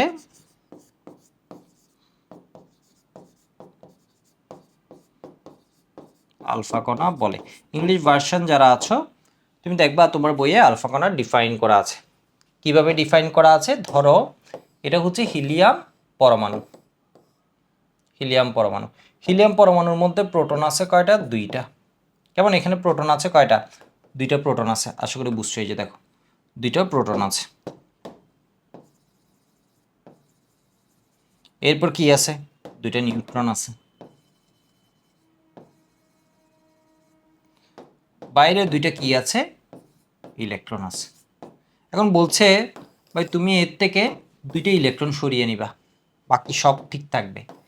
তা দেখো আগেও চার্জ ছিল কত, দুইটা প্রোটনের চার্জ, ধরো সবুজগুলা প্রোটন 2+, বাইরে 2- এর মানে 0। নিউট্রনের তো কোনো চার্জ নেই, আমরা ছোটবেলা থেকে পড়েছি না, নিউট্রন মানে নিউট্রাল, নিউট্রন মানে নিউট্রাল, এর মানে ওর কোনো চার্জ নেই। দেখো দুইটা ইলেকট্রন সরিয়ে নিয়েছো, তোমরা বলো তাহলে এর ভিতর কোনো ইলেকট্রন এখন আছে, নাই।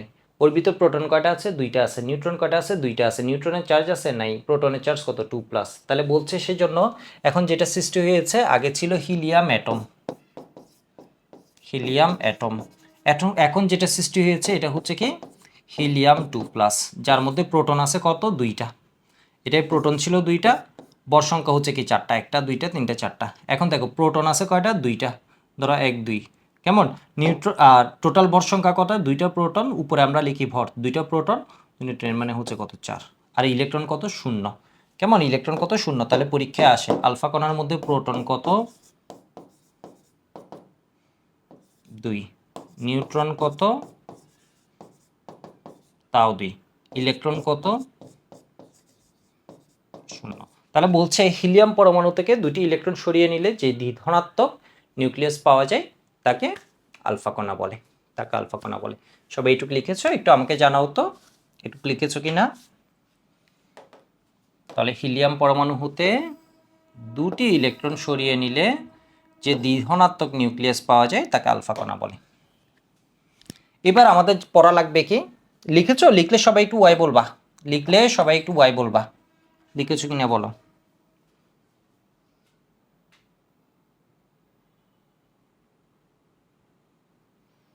বার্নাও বলেছে দ্বিধনাত্মক হিলিয়াম নিউক্লিয়াস, এক্স্যাক্টলি। হ্যাঁ, আলফা কণাকে লিখা হয়, এই যে দেখো এটাকে আলফা কণা, এটা হচ্ছে আলফা কণার সংকেত। পরীক্ষায় আসলে পারবা আশা করি। দুইটা প্রোটন, উপরে কি আছে, ভর কত 4, প্রোটন দুইটা নিউট্রন দুইটা, ভর কত 4, তাহলে প্রোটন প্লাস নিউট্রন ইলেকট্রন কত 0 হয়েছে সবার। ওকে, এবার দেখো, হ্যাঁ হয়ে গেলে সবাই ওয়াই বলবা।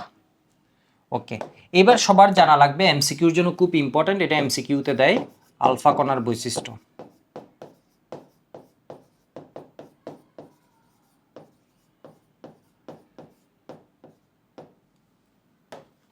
আলফা কণার বৈশিষ্ট্য, আলফা কণার বৈশিষ্ট্যতে মনে রাখবা এটা একটা যৌগিক কণা, বা এটা একটা কি কম্পোজিট পার্টিকেল। ইংলিশ ভার্সন যারা আছো, কম্পোজিট পার্টিকেল, যৌগিক কণা। বা এটা কি বলতো, কম্পোজিট কণা, কম্পোজিট কণা। এবার বলো, আলফা কণা কি হাই ভেলোসিটি, দ্রুত চলে, নাকি ও ঝিমিয়ে ঝিমিয়ে ধীরে ধীরে চলে? ও কি দ্রুত চলে নাকি ও ঝিমিয়ে ঝিমিয়ে ধীরে ধীরে চলে? মনে রাখবা, বলা হয় বোম্বার্ডেড আলফা পার্টিকেল, এর মানে হাই ভেলোসিটি আলফা পার্টিকেল। বিষয় বুঝতে পারছো? এর মানে কি করে বলতো, উচ্চ গতির আলফা কণা দ্বারা কিছুকে আঘাত করে। বিষয় বুঝতে পারছো? এর মানে এর গতি হয় কি বলতো, উচ্চ গতি। উচ্চ গতি বলেই তো রাদারফোর্ডকে ইউজ করেছে, আর নয় ইউজ করতো না। বিষয় বুঝছো? তাহলে এ কি বলতো, উচ্চ গতি সম্পন্ন। কি রকম, 1 × 10⁷ থেকে 2.5 × 10⁷ মিটার পার সেকেন্ড। কেমন? এমসিকিউর জন্য লাগবে।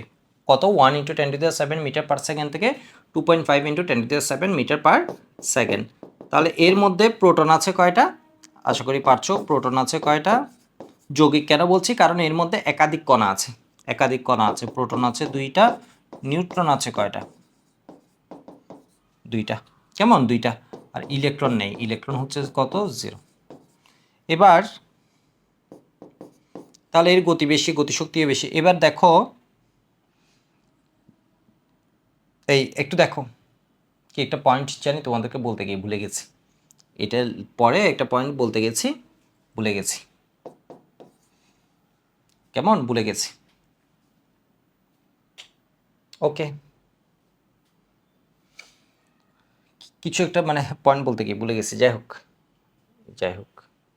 দুটি প্রোটন, ও যেটা বলতে গেছিলাম এটা হচ্ছে ওর ভরের মধ্যে একটা সবাই ঝামেলা করে ফেলে। দেখো, যদি আসে একটি আলফা কণার ভর, যদি আসে একটি আলফা কণার ভর,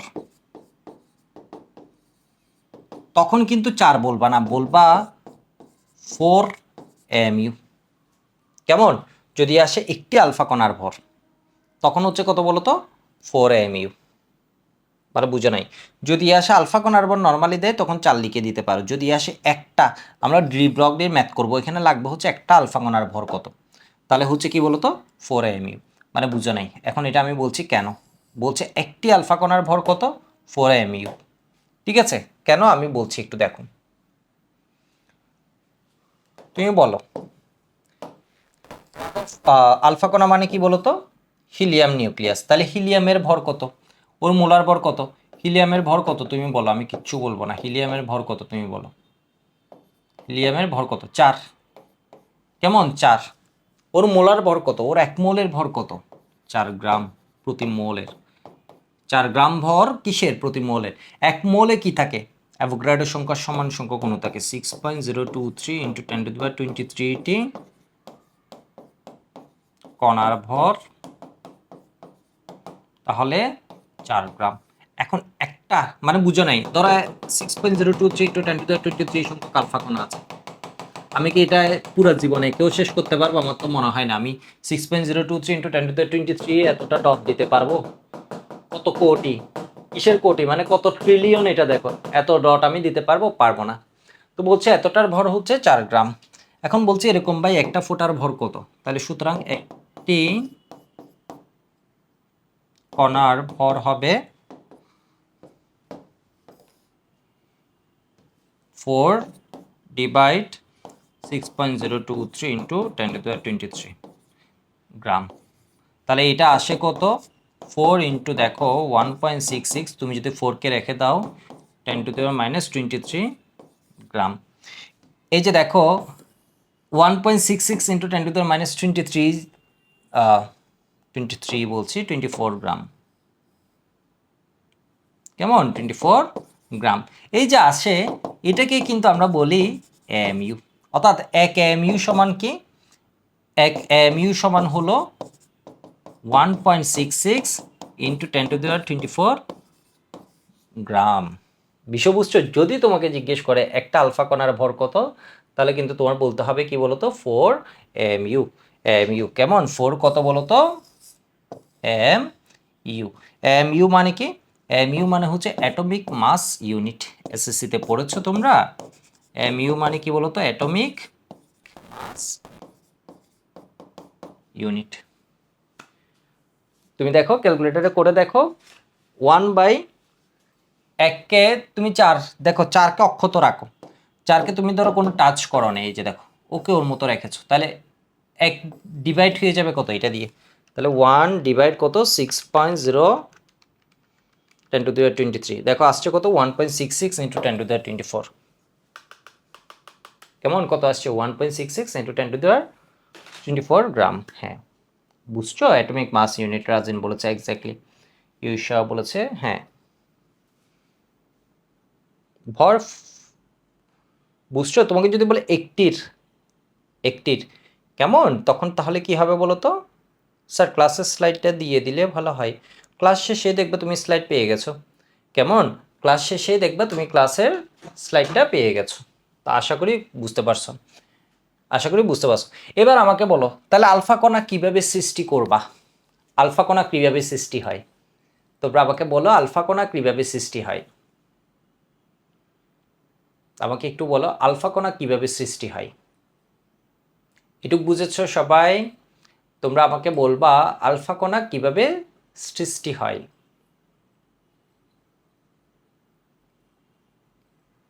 কি করবা, হিলিয়াম পরমাণু থেকে দুটি ইলেকট্রন সরিয়ে নিলে তুমি কি করবা, দুইটা ইলেকট্রন সরিয়ে দেখেন আলফা কণা সৃষ্টি করবা। বিষয় বুঝছো নাকি বুঝে নাই? বুঝছো, তাহলে তুমি কি করবা বলো তো, হিলিয়াম পরমাণু থেকে দুইটা ইলেকট্রন সরিয়ে তুমি আলফা কণা সৃষ্টি করবা না, এমনি করবা না। আলফা কণার সৃষ্টি হয় কই থেকে বলো তো, আলফা কণার সৃষ্টি হয় কই থেকে, আলফা কণা ওর জন্ম হবে কই থেকে, ধরো আমি এখানে একটা বাক্স রাখলাম, এখানে একটা, এখানে একটা ধরো, এখানে একটা ধরো তেজস্ক্রিয় পরমাণু রাখলাম, যেমন ধরো ইউরেনিয়াম। আলফা কণার জন্ম হয় কই থেকে, লিখে রাখো, আলফা কণার জন্ম হয়, আলফা কণা সৃষ্টি হয় বা আলফা কণার জন্ম হয়, সৃষ্টি হয় তেজস্ক্রিয় পরমাণু হতে। ইংলিশ ভার্সন যারা আছে এর মানে বিভিন্ন রেডিও অ্যাক্টিভ এলিমেন্ট যেগুলো আছে,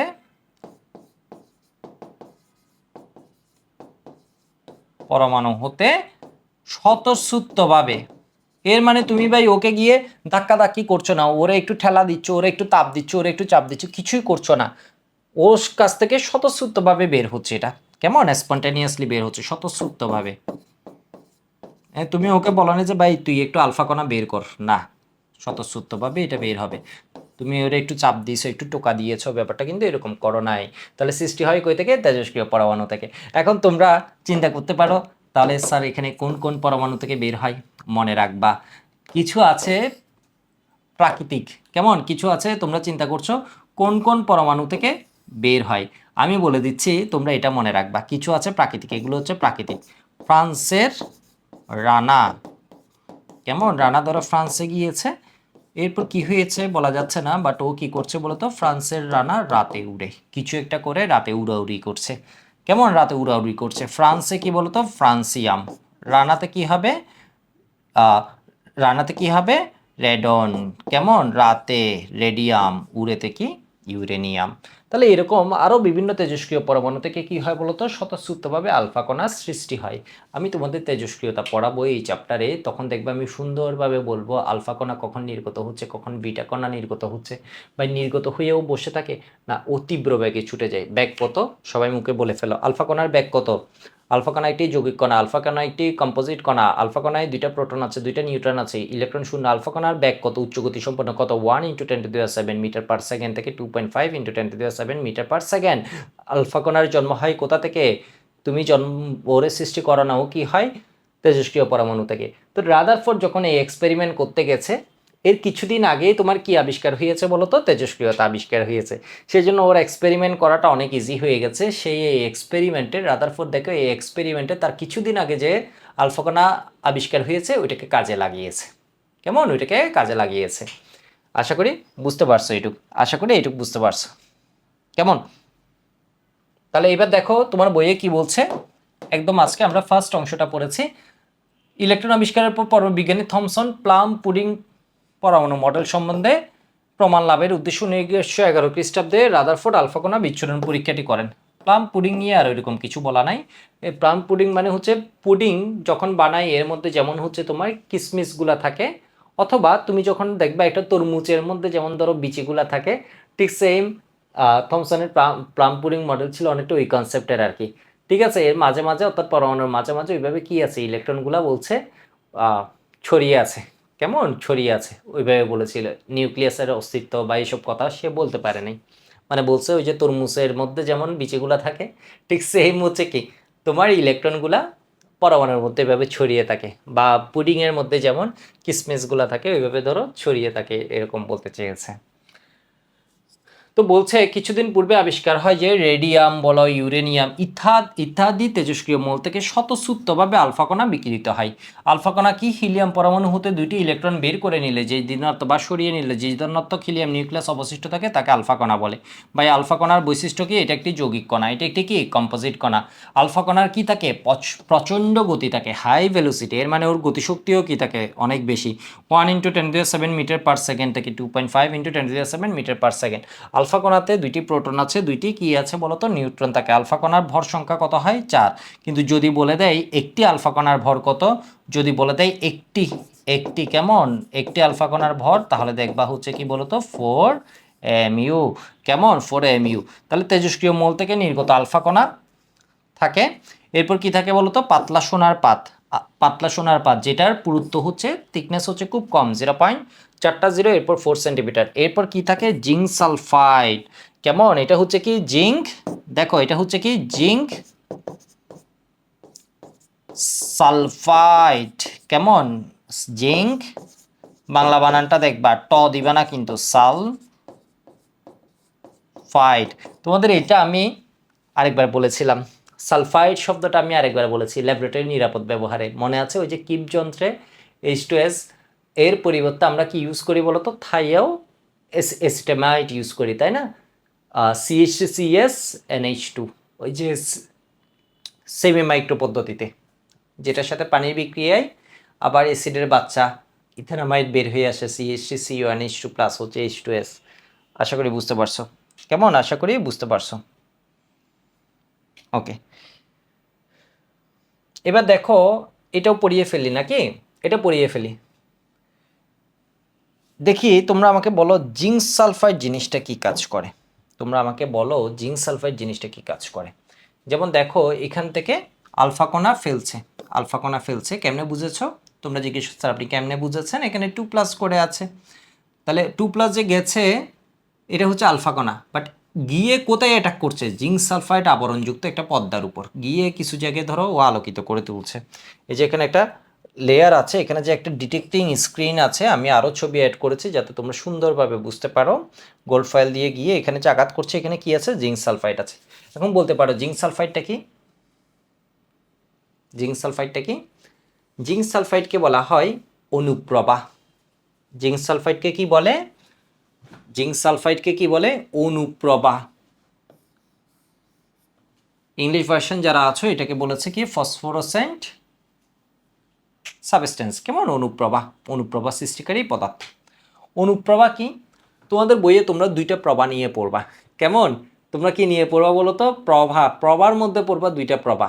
একটা হচ্ছে কি, একটা হচ্ছে কি, দেখবা আমি একটা ক্লাসই নিব, একটা হচ্ছে অনুপ্রভা,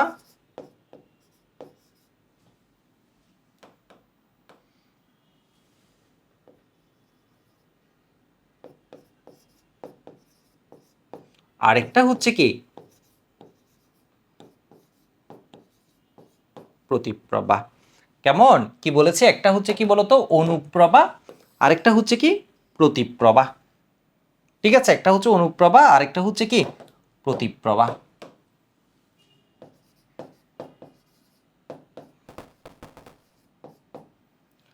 বলবো কি বলতো প্রতিপ্রভা। ঠিক আছে, ঠিক আছে, একটা ফ্লুরোসেন্স আর একটা বলি ফসফোরোসেন্স। তো অনুপ্রভা, জিঙ্ক সালফাইডকে বলছে এটা কি ভাই? একটা অনুপ্রভা। এটা কি? একটা অনুপ্রভা। অনুপ্রভা মানে কি আর প্রতিপ্রভা মানে কি? আমি একটা টাকা নিয়ে আসি নাকি, ধরো আমি একটা টাকা নিয়ে আসি, টাকা তো এখানে নেই, কেমন? টাকা এখানে নেই। ধরো তুমি ব্যাংকে গেছো, তুমি টাকাটা জাল দিয়েছো কিনা, একটু আমার কথা শোনো। ক্লাসের শেষের দিকে যেহেতু 1 ঘন্টা প্রায় হয়ে যাচ্ছে, শক্তি কমে যায়। তো দেখো মানে তোমাদের শক্তি কমে যায়, মনোযোগ কমে যায়। আমার না, আমার এক এক দিন এক এক রকম, কিন্তু তোমাদের অনেকের শক্তি কমে যায়। তো দেখো তুমি একটা ব্যাংকে টাকা নিয়ে গেছো, টাকাটা জাল টাকা কিনা, কেমন? টাকাটা হচ্ছে জাল টাকা কিনা, এটা ওরা শনাক্ত করার জন্য ধরো এখানে ইউবি ফেললো। এখন দেখো ফেলে এটা যদি অনেকক্ষণ লাগে জাল টাকা বোঝার জন্য, ততক্ষণ তুমি থাকবা নাকি চলে যাবে, বিরক্ত হয়ে যাবা? এতক্ষণ ধরে ঘন্টার পর ঘন্টা জাল টাকা শনাক্ত করছে, এগুলো হয়রানি ভোগান্তি, এটা বলবা তাই না? এর মানে এটার রেজাল্ট আসতে হবে ইনস্ট্যান্ট, তাৎক্ষণিক। কেমন? এটার রেজাল্ট আসতে হবে কি বলতো ইনস্ট্যান্ট বা কি তাৎক্ষণিক। দেখো যদি ইনস্ট্যান্ট ইমিশন হয় প্রতিপ্রভা, এবং তুমি কি এমন হয় যে ধরো তুমি, আমি দাঁড়াও একটা টাকা নিয়ে আসি জিনিসটা বুঝি।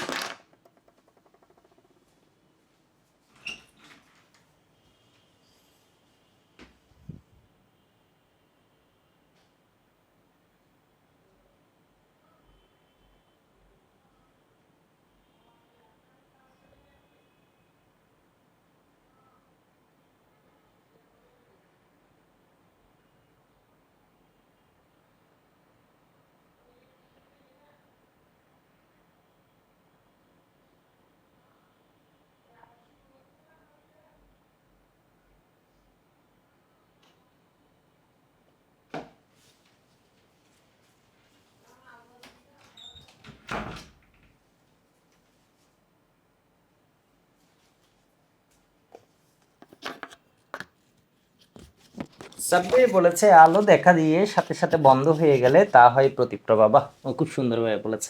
তো এটা নিয়ে আমরা আরো ডিটেল পড়বো, তখন তুমি ভালো বুঝতে পারবা আরো। কেমন? এই মানে ইনস্ট্যান্ট হয়, আবার এটার স্থায়িত্ব হয় বেশি না। তুমি ধরো এই টাকা, এই ধরো কিছু একটা ফেলেছে, কেমন? এই টাকাটাই পেয়েছে আশেপাশে, এটা নিয়ে আসছি। তো এটা যদি গ্লোটার সাথে সাথে, একে হচ্ছে ইনস্ট্যান্ট ইমিশন করেছে, তুমি টেস্ট করতে গেছো সাথে সাথে ও কালারটা দেখাচ্ছে। আবার হচ্ছে গ্লোটা এমন না যে তুমি পকেটে নিয়েছো তখন এটা জ্বলতেছে, ব্যাপারটা কিন্তু এরকম না। বুঝে বুঝছো? এটার গ্লোটাও কিন্তু বেশি স্থায়ী হয় না, সাথে সাথে বন্ধও হয়ে যায় কয়েক সেকেন্ড থেকে মিনিট পর্যন্ত। কিন্তু এইটাতে ডিলে করে, এটাকে বলা হয় ডিলেড রিমিশন, বা এটাকে বলা হচ্ছে ডিলেড ইমিশন। রিমিশন বা ডিলেড ইমিশন। কেমন? ডিলে করা মানে আমরা জানি ইংলিশে বলে না ট্রেনটা ডিলে করেছে, ফ্লাইটটা, ফ্লাইট ডিলেড বাই কিছু একটা জন্য, delayed due to heavy rain, এর মানে অতিবৃষ্টির কারণে ফ্লাইটটা ডিলে করেছে। কেমন? ফ্লাইটটা ডিলে করেছে, তো এটাকে বলেছে ডিলেড ইমিশন। এর মানে বাই রাদারফোর্ড টেস্ট করতে গেছে, যদি তোমার এটা ধরো, এবং এটা ডিলে হলে কি হবে, এটা কিন্তু আবার কতক্ষণ স্থায়ী হয়, এটা কয়েক মিনিট থেকে কয়েক ঘন্টা পর্যন্ত ওর বিকিরণটা ও জল জল করতে পারে। কেমন? এর মানে বিকিরণটা কিছুক্ষণ স্থায়ী হয়। তো দেখো রাদারফোর্ড করতে গেছে, ও সেই জন্য এমন পদার্থ নিয়েছে যেটা একটু কিছুক্ষণ স্থায়ী হবে। এই যে দেখো ও বলছে আলোকিত অংশ, এর মানে এই আলোকিত অংশগুলো যাতে ওর অবজার্ভ করাটা সুবিধা হয়, বা হুটহাট চলে গেলে ও বুঝতে পারবে না, বলছে একটু থাকুক, কয়েক মিনিট থেকে একটু থাকুক, কয়েক মিনিট থেকে সাধারণত ঘন্টা পর্যন্ত থাকতে হবে পদার্থ ভেদে। তো এখানে বলছে কয়েক মিনিট থেকে একটু থাকুক। এর মানে কি হবে বলো তো, স্থায়িত্বটাও বেশি হবে। প্রতিপ্রভা পদার্থ মানে এগুলো হচ্ছে একটু ডিলেড, এখানে একটু বিলম্ব আছে, একটু ডিলে করে তোমার আসে। আবার কি হয় বলো তো, প্রতিপ্রভা থেকে একটু ডিলে করে, সাথে প্রতিপ্রভা কিন্তু দ্রুত শেষ হয়ে যায়, দ্রুত শেষ হয়ে যায়, জ্বলে শেষ। মানে বিষয়বস্তু আছে এই দিয়ে রাখছি ওই সময়ই আছে, সাথে সাথে আমি যদি বন্ধ করে দিই সাথে সাথে এটা কি হয়ে যাবে, নাই হয়ে যাবে। বিষয় বুঝছো? এর মানে স্থায়িত্ব বেশি না। আলোক উৎস সরিয়ে নিলে, আমি ধরা ইউভি ফেলছি, আলোক উৎস সরিয়ে নিলে এটা দেখবা যে আর জ্বলছে না, কিন্তু অনুপ্রভা দেখবা যে একটু স্থায়ী হচ্ছে, যাতে তুমি অবজারভেশনটা ইজি হয়। কেমন? যাতে তোমার অবজারভেশনটা ইজি হয়। আশা করি বুঝতে পারছো। কেমন? তাহলে অনুপ্রভাকে আশা করি বুঝেছো। অনুপ্রভা আর প্রতিপ্রভা আপাতত বুঝেছো। এটা নিয়ে আরো ডিটেল আমি বলবো কেন ডিলেটা হয়। কারণ ইলেকট্রনের স্পিনটা পরিবর্তিত হয়ে যায়। ইলেকট্রন এখানে স্পিনে যা থাকে, ওকে তুমি আলো ফেলছো শক্তি পেয়ে উচ্চতর শক্তি, কিন্তু স্পিনে কি থাকে। বাট এখানে উচ্চতর শক্তিতে গেলে কি হবে, স্পিনটা চেঞ্জ হয়ে যায়, স্পিন চেঞ্জ হয়ে যায়।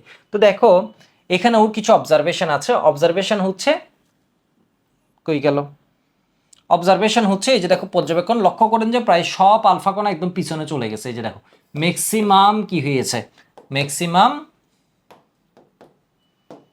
পিছনে চলে গেছে। এই যে দেখো ম্যাক্সিমাম কি হয়েছে, পিছনে গেছে, পিছনে গেছে। ঠিক আছে, ম্যাক্সিমাম হচ্ছে পিছনে গেছে। বলছে 99%ই হচ্ছে সোজাসুজি চলে গেছে। ঠিক আছে, পিছনে গেছে 99%, একটু সোজাসুজি গেছে। বলছে কয়েকটি আলফা কণা তাদের পথ বেঁকে যায়। এই যে দেখো কয়েকটা বলছে সামান্য একটু পথ বেঁকে যায়। আবার খুব কম সংখ্যক, এই ডেটাটা মনে রাখবে, এটা বোর্ড পরীক্ষা এমসিকিউতে আসছে এর আগে, 20,000-এর মধ্যে একটি, খুব কম সংখ্যক এর মানে 20,000-এর মধ্যে একটি বিপরীত দিকে ফিরে আসে। বলছে সব পিছনে চলে যায়। প্রথম কথা হচ্ছে 99% পিছনে চলে যায়। এরপর বলছে সামান্য হচ্ছে পথ বাঁকে। বুঝছো? ম্যাক্সিমাম হচ্ছে পিছনে চলে যায়। এরপর বলছে কি বলতো, সামান্য হচ্ছে কি হয়, পথ বাঁকে, সামান্য হচ্ছে পথ বাঁকে। কেমন? সামান্য হচ্ছে পথ বাঁকে। এই যে দেখো এই পথ বাঁকে, এই পথ বাঁকে হচ্ছে সামান্য। আর বলছে 20,000-এর মধ্যে একটা, খুবই খুবই সামান্য, মানে বুঝো নাই, ম্যাক্সিমাম হচ্ছে 99% এদিকে চলে গেছে, সামান্য এমনি বাঁকছে। আর বলছে 20,000-এর মধ্যে একটা সম্পূর্ণ বিপরীত দিকে ফিরে আসছে। এই ডাটাটা মনে রাখবা। আর কত পার্সেন্ট বিপরীত দিকে ফিরে যায়, 99%ই একদম সোজাসুজি বিপরীত দিকে, বলছে একদম সোজাসুজি তোমার চলে যায়। কেমন? এখানে এটাকে একটা আলফা কণাকে সীসার পাত্রে রেখেছে, সীসার পাত্রে রেখেছে। কেমন? সীসার পাত্রে রাখার ফলে এই যে দেখো এই পাত্রটা হচ্ছে কি, লেট নির্মিত। সীসার পাত্র হচ্ছে স্থায়ী, লেট নির্মিত। কেমন? লেট নির্মিত মানে সীসা নির্মিত আর কি, সীসা নির্মিত। সীসা হচ্ছে স্থায়ী। তো এইদিকে একটা ছিদ্র রাখছিল, ওইটা দিয়ে হচ্ছে আলফা কণাগুলো এদিকে আসছে হাই গতিতে। তো এখান থেকে সেই সিদ্ধান্ত কি নিয়েছে, সিদ্ধান্তটা পড়া লাগবে। পরমাণুর অধিকাংশ স্থানই হচ্ছে ফাঁকা। কেমন? বলছে এর মাঝে শুধু একটা ভারী বস্তু আছে, যাকে বলছে কি নিউক্লিয়াস। কেমন? মাঝে একটা ভারী বস্তু আছে, বিপরীত দিকে বলছে অতি ক্ষুদ্র স্থান দখল করে আছে ওই জায়গাটা। বলছে বিপরীত দিকে প্রমাণিত সোজাসুজি এর প্রকার বহু ভারী কোনো কিছুর সাথে সংঘর্ষে পতিত হয়, প্রায় সমগ্র বার পরমাণুর উপরে এত পার্সেন্ট অতি ক্ষুদ্র স্থান দখল করে আছে। যেহেতু আলফা কণাসমূহ ধনাত্মক চার্জযুক্ত এবং বিকর্ষিত হয়, বলছে ওইদিকে গিয়ে ফিরে আসছে। এই দেখো এদিকে গিয়ে ফিরে আসছে, মানে ও প্লাসটা মাইনাসকে বিকর্ষণ করছে, প্লাসটা প্লাসকে, বুঝো নাই, একটু দেখো এটা হচ্ছে প্লাস, তাড়াহুড়া করতে গিয়ে বুঝো নাই, একটু দেখো আমি তাড়াহুড়া করছিলাম এই জন্য, এটা প্লাস, তো এটা প্লাস। কেমন? এখন ফুটবল খেলা আছে তো এই জন্য তাড়াহুড়া করছিলাম। ঠিক আছে, এখন একটু ফুটবল খেলতে যাব সেজন্য তাড়াহুড়া করছিলাম। দেখো এই প্লাস, এই প্লাসের দিকে যখন গেছে তাহলে প্লাস প্লাস বিকর্ষণ করেছে, সেই জন্য বলছে ভাই কেন্দ্রে ভরও বেশি আছে, ধাক্কা খায় ফিরে আসছে। আবার হচ্ছে প্লাস চার্জ, আর না হয় বিকর্ষণ হতো না। এটা যখন এদিকে যাচ্ছে একটু বেঁকে যাচ্ছে, বিকর্ষণ করেছে, বিষয় বুঝতে পারছো, বিকর্ষণ করেছে, ওইটাই বলতে চাইছে। তাহলে দেখো বিকর্ষিত উপর কেন্দ্রটিও ধনাত্মক চার্জযুক্ত হবে। কেন্দ্রকে কি বলেন? নিউক্লিয়াস নামকরণ করেন। কেমন? এরপরে কথাগুলো একটু পড়বা। আলফা কণা হচ্ছে ভারী, বা ইলেকট্রনটা অনেক হালকা। ইলেকট্রন হচ্ছে 9.11 বা 9.1 ইন্টু 10⁻⁻31। কেমন? 10⁻31 কেজি। আর গ্রামে বললে 10⁻28 গ্রাম। আলফা কণার ভর কত? একটু আগে পড়ছিলা 4 mu, এর মানে 4 ইন্টু 1.66 ইন্টু 10⁻24 গ্রাম। তুমি যদি এটাকে এটা দিয়ে ভাগ করে দাও দেখবা 7,300 কত বা 200 এরকম আসে। 4 ইন্টু 1 পয়েন্ট,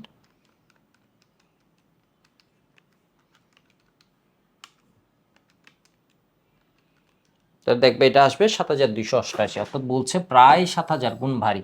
আলফা কণা তো ওর থেকে অনেক ভারী। এরপর আরেকটা ডেটা এখান থেকে বুয়েটে কোয়েশ্চেন আসছে, এই লাইনটা থেকে বুয়েটে কোয়েশ্চেন আসছে, এখান থেকে বোর্ড পরীক্ষায়ও কোয়েশ্চেন আসছে। এইচএসসি প্লাস বুয়েট, এই লাইনটা দাগানো হয় না, এই লাইনটা একটু দেখবা। এই লাইনটা কি বলছে? এটাকে বলছে আমরা নিউক্লিয়াস, এটাকে বলছি পরমাণু। এই লাইনটা বলছে কি, দেখো এই লাইনটা বলছে কি, একটা হাইড্রোজেন পরমাণুর আকার হয় 10⁻⁸ centimetre. 5 star for MCQ, 5 star for MCQ. একটু দেখো, দেখো বলছে একটা পরমাণুর ব্যাস হয় কত, ব্যাস, ব্যাস, এটার ব্যাস হচ্ছে 10⁻⁸ সেন্টিমিটার। এর মানে এটা মিটারে নিলে 10⁻⁻10 মিটার। 10⁻10 মিটার মানে হচ্ছে 1 অ্যামস্ট্রং। আবার এটাকে আমরা কি বলতে পারি, 10⁻10 মিটার মানে 0.1 ইন্টু 10⁻9 মিটার। ঠিক আছে, এর মানে কি লিখতে পারি, 10⁻9 মিটার মানে 1 ন্যানোমিটার সমান আমরা কি 10⁻9 মিটার, এর মানে 0.1 ন্যানোমিটার। কেমন, 0.1 ন্যানোমিটার। তাহলে পরমাণুর ব্যাস যদি তোমাকে জিজ্ঞেস করে এইভাবে মনে রাখবা, 10⁻8 সেন্টিমিটার সমান 10⁻10 মিটার সমান 0.1 ন্যানোমিটার সমান কি 1 অ্যামস্ট্রং। ঠিক আছে, সমান কত, 1 অ্যামস্ট্রং। হাইড্রোজেন পরমাণুর ব্যাস যদি তোমাকে জিজ্ঞেস করে তাহলে 10⁻8 সেন্টিমিটার সমান 10⁻8 মিটার সমান 1 অ্যামস্ট্রং সমান 0.1 ন্যানোমিটার। কেমন, মনে থাকবে আশা করি। আর নিউক্লিয়াসের ব্যাস কত মনে রাখবা, 10⁻12 থেকে 10⁻13 সেন্টিমিটার। এর মানে 10⁻12 থেকে 12 বলছি, 10⁻14 থেকে 10⁻15 মিটার যদি মিটারে নিয়ে নিই, 14 থেকে 10⁻15 মিটার। কেমন, সেন্টিমিটারে, এটা হচ্ছে মিটারে। এই আশা করি বুঝেছো, আশা করি বুঝেছো। তাহলে দেখো এখানে একটা কোয়েশ্চেন দিয়েছে, এই কোয়েশ্চেনটা সবাই পারবা। আলফা কণা বিচ্ছুরণ পরীক্ষায় পদ্মায় কিসের প্রলেপ ছিল? বিচ্ছুরণ পরীক্ষা পদ্মায় কিসের প্রলেপ ছিল? জিঙ্ক সালফাইডের প্রলেপ ছিল। কিসের প্রলেপ ছিল? জিঙ্ক সালফাইডের প্রলেপ ছিল। জিঙ্ক সালফাইড কি ধরনের পদার্থ? অনুপ্রভা সৃষ্টিকারী পদার্থ। কেমন, কি ধরনের পদার্থ? অনুপ্রভা। আলফা কণার বৈশিষ্ট্য কি আজকে পড়াইছি। কেমন, এটা হচ্ছে যৌগিক কণা, এটা হচ্ছে কম্পোজিট কণা, 2টা প্রোটন 2টা নিউট্রন এবং কোনো ইলেকট্রন থাকে না। উচ্চ গতি সম্পন্ন 1 × 10⁻7 মিটার পার সেকেন্ড থেকে 2.5 × 10⁻7 মিটার পার সেকেন্ড হয়। বর হচ্ছে, একটার বর হচ্ছে তোমার কি 4 AMU। উদ্দীপকের সাহায্যে রাদারফোর্ডের মডেলটি বর্ণনা করো। চট্টগ্রাম বোর্ড 20-এ আসছে। কেমন, সাধারণত এখান থেকে সিকিউ আসে না, আসলে তোমার একটু বলতে হবে এই উদ্দীপকে কি করেছে। এখান থেকে একটা আলফা কণা নিক্ষেপ করেছে, এখানে গোল্ড ফয়েল ছিল, এটা ডিটেক্টিভ স্ক্রিন ছিল। তাহলে এখান থেকে কি পর্যবেক্ষণ, 3টা পর্যবেক্ষণ। 99% আলফা কণা হচ্ছে সোজাসুজি চলে গেছে, খুব সামান্য আলফা কণা বেঁকে যায়, 20,000-এর মধ্যে একটা সম্পূর্ণ বিপরীত দিকে ফিরে আসে। কেমন, এখান থেকে বলবা রাদারফোর্ড নিউক্লিয়াসের ধারণা দেন, কেন্দ্রে ভারী আছে, ভারী একটা বস্তু আছে, 99.97% ভরই কেন্দ্রে আছে এবং এটা আলফা কণার বিপরীত চার্জযুক্ত, অর্থাৎ নিউক্লিয়াস আমরা বুঝতে পারছি ধনাত্মক চার্জযুক্ত। এই কথাগুলো এখানে বলতে হবে। কেমন, এটা তোমাদের জন্য HW, এটা তোমাদের HW।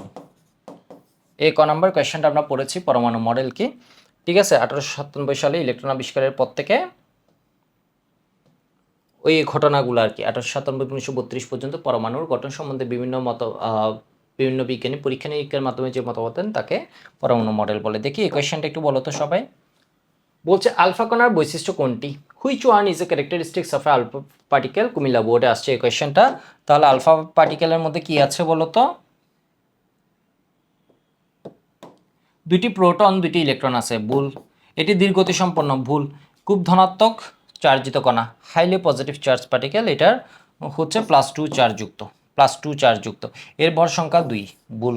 এর ভর সংখ্যা হচ্ছে কত? 4। এর ভর সংখ্যা কত? 4। কেমন, কোনটি আলফা কণা? বলছে একটি নিউট্রন একটি প্রোটন, ভুল। এখানে 2টি প্রোটন 2টি নিউট্রন, 2টি নিউট্রন 2টি প্রোটন, কথা ঠিক আছে। 2 নিউট্রনস 2 প্রোটন। কেমন, 2 নিউট্রনস 2 প্রোটনস। আশা করি বুঝতে পারছো সবাই। এই বুঝেছ? বলছে আলফা কণা বিক্ষেপণ বা বিচ্ছুরণ এই দুইটা শব্দই বাংলায় ইউজ করেছে। কেমন? ইংলিশে এটাকে বলা হয় স্কেটারিং। ইংলিশে কি বলে? স্কেটারিং। বাংলায় এটাকে কোনো জায়গায় বিচ্ছুরণ বলেছে, কোনো জায়গায় বিক্ষেপণ বলেছে। এক বইয়ে এক এক সময় এক একবার বলছে। তো আশা করি বুঝতে পারছো। তো রাদারফোর্ড নিম্নের কোনটি ব্যবহার করেননি? ভাই এটা হচ্ছে আলফা কণা, এটা করেছে। স্বর্ণের পাত গোল্ড ফয়েল করেছে, জিঙ্ক সালফাইড করেছে, সে ভাই নিউট্রন ব্যবহার করেনি। এটা হচ্ছে নিউট্রন। নিউট্রন আমরা পড়ব যখন তেজস্ক্রিয়তা পড়ব, নিউট্রনকে আমরা নিক্ষেপ করছি। নিউট্রনকে আমরা কি করি? নিক্ষেপ করি। কিন্তু আমরা এখানে নিউট্রনকে নিক্ষেপ করিনি। কেমন? এখানে আমরা নিউট্রনকে নিক্ষেপ করিনি। ঠিক আছে, এখানে আমরা আলফা পার্টিকেলকে নিক্ষেপ করেছি। তো দেখো রাদারফোর্ড তার পরীক্ষায় কোন পদার্থের প্রলেপযুক্ত পর্দা ব্যবহার করেনি? Rutherford used to screen coated with which substance? কেমন? আমরা ইংলিশ ভার্সনের জন্য কোয়েশ্চেনগুলো দিয়েছি। Zinc sulphide. কেমন? এটা কি হয় বলো তো? Zinc sulphide. আলফা কণা বিক্রিয়ার শূন্যপাতের পুরুত্ব কত ছিল? 0.4 একটা, দুইটা, তিনটা, চারটা, এরপর 4 সেন্টিমিটার। অনেক সময় দেখবে এটাকে মিটার মিলিমিটারে দিয়ে দিতে পারে। 0.40, এরপর হচ্ছে 4 সেন্টিমিটার। কোন রশ্মির সাহায্যে রাদারফোর্ড বিক্ষেপণ পরীক্ষা করেন? আলফা রশ্মির সাহায্যে। রাদারফোর্ড বিক্ষেপণ কোন পদার্থ প্রলেপযুক্ত পদার্থ হিসেবে ব্যবহার করা হয়? Zinc sulphide. এই কোয়েশ্চেনটা বলছে কি, এটা নেক্সট দিন পড়বো, আজকে পড়লে দেরি হয়ে যাবে। আচ্ছা পড়াই দিই। কতটি হাইড্রোজেন পরমাণু পাশাপাশি সাজালে 1 মিটার হয়? বুঝো নাই। 1 মিটার মানে কতটুক? এই কোয়েশ্চেনটা বুয়েটে আসছে। এই কোয়েশ্চেনটা কই আসছে? বুয়েটে আসছে।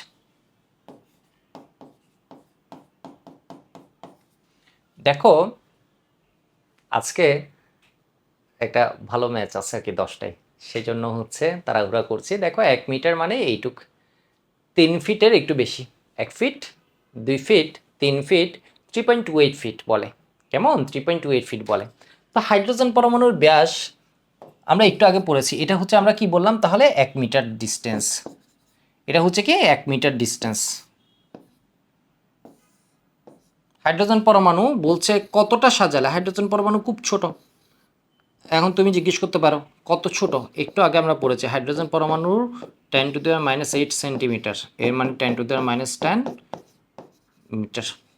কেমন? 10⁻10 মিটার। এখন বলছে কতটা সাজালে 1 মিটার হয়। তাহলে এটা আমরা পারবো। আমরা জানি, বলছে কতটি সাজালে 1 মিটার হয়। তাহলে 10⁻10 মিটার হয়। একটা হচ্ছে কত? 10⁻10 মিটার। একটা হচ্ছে কত? 10⁻10 মিটার। এই যে একটু আগে বললাম না, ওর ব্যাস হচ্ছে কত? এত। নিউক্লিয়াস হচ্ছে 10⁻12 থেকে 10⁻13 সেন্টিমিটার। এর মানে 10⁻14 থেকে 10⁻15 মিটার। এত মিটার হয় একটি পরমাণুতে। মানে বুঝছো কত কম? 0.0000000001। কয়টা জিরো বললাম? 0.0000000001। 9টা জিরো, এরপর 1 মিটার হয় একটা পরমাণুতে। এখন তোমাকে বলছে 1 মিটার তাহলে হয় কতটি পরমাণুতে? 1 ডিভাইড এটা করে দাও। এর মানে কত? 10⁻10টি পরমাণুতে। 10⁻10 পরমাণু মানে কি? দেখো বলছে কত কোটি? 1 কোটি মানে হচ্ছে 10⁻7। তাহলে 10⁻7 ইন্টু 10⁻3। 10⁻7কে আমরা বলতে পারি হচ্ছে কি 1 কোটি। তাহলে এখানে হয় কি, এটা হচ্ছে 1000 আর এটা হচ্ছে কোটি। তাহলে 1000 কোটি পরমাণুতে। বুঝছো? বুঝো নাই? বুঝছো? বুঝো নাই? 10⁻10 এর মানে হচ্ছে 10⁻7 ইন্টু 10⁻3 লিখতে পারি। 10⁻7 মানে কি 1 কোটি। 10⁻7 মানে কি 1 crore। কেমন? তাহলে এটা হচ্ছে কি 1000 crore। তাহলে এটা কত হবে? 1000 কোটি। 1000 কোটি। সবাই বুঝলে একটু ওয়াই বলো।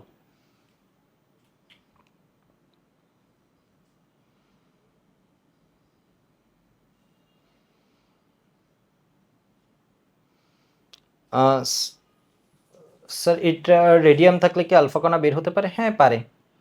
কেমন? পোলোনিয়াম, তুমি কি পোলোনিয়াম বা রেডিয়াম জিজ্ঞেস করেছো তাই তো? হ্যাঁ পারে। আমরা তেজস্ক্রিয়তা যখন পড়বো তখন আমরা পড়বো বিভিন্ন সাইকেল পড়বো। যেমন একটা তেজস্ক্রিয় পরমাণু ও দেখবো হচ্ছে লেট সাইকেলে একটা স্থায়ী অবস্থা প্রাপ্ত হচ্ছে ধীরে ধীরে যেটা কেমন? রিনা সাহা জিজ্ঞেস করেছে স্যার নেক্সট ক্লাস কি মানডে? হ্যাঁ মানডে। কেমন? মানডে। আর কোনো কোয়েশ্চেন আছে কারো?